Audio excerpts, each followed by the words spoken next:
Barragiste à la 18e place, Chambly va essayer de perturber une formation auxerroise 5e qui va, elle, tout faire pour rester dans les places pour les playoffs. Chambly vient d'enchaîner 3 défaites consécutives, dont la dernière en date 1-0 à Clermont, avec un effectif extrêmement amoindri par la Covid.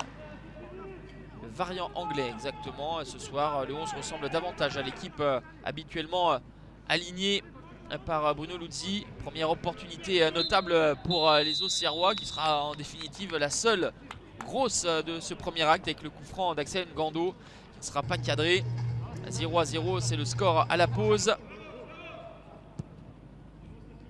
Les Camblisiens ont encaissé 43 buts pendant que Auxerre en a marqué 46. Voilà, tout simplement une défense très friable face à une attaque qui est prolifique, mais qui a du mal à se procurer des occasions. Il faudra donc un penalty pour permettre peut-être à la J Auxerre de virer en tête à la 69e minute.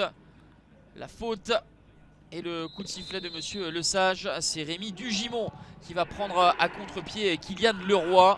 11e réalisation pour Rémi Dugimon. Et donc 1-0 pour la J Auxerre. Le contre-pied parfait devant Kylian Leroy. Deuxième titularisation consécutive pour le jeune gardien camblisien en l'absence de Pondémé et de Pinotto.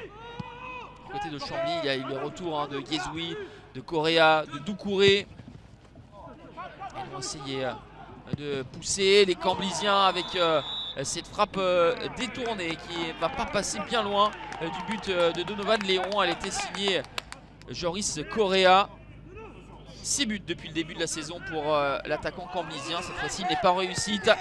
Auxerre qui n'aura pas livré la meilleure partie de sa saison, mais qui va bien s'imposer 1-0 grâce au seul but de Rémi Dugimon sur penalty, qui permet donc à la JA de repartir de l'avant et de conserver 3 points d'avance sur le Paris FC 6e. 4e défaite consécutive pour Chambly, toujours barragiste avec 2 points d'avance sur Pau, premier relégable.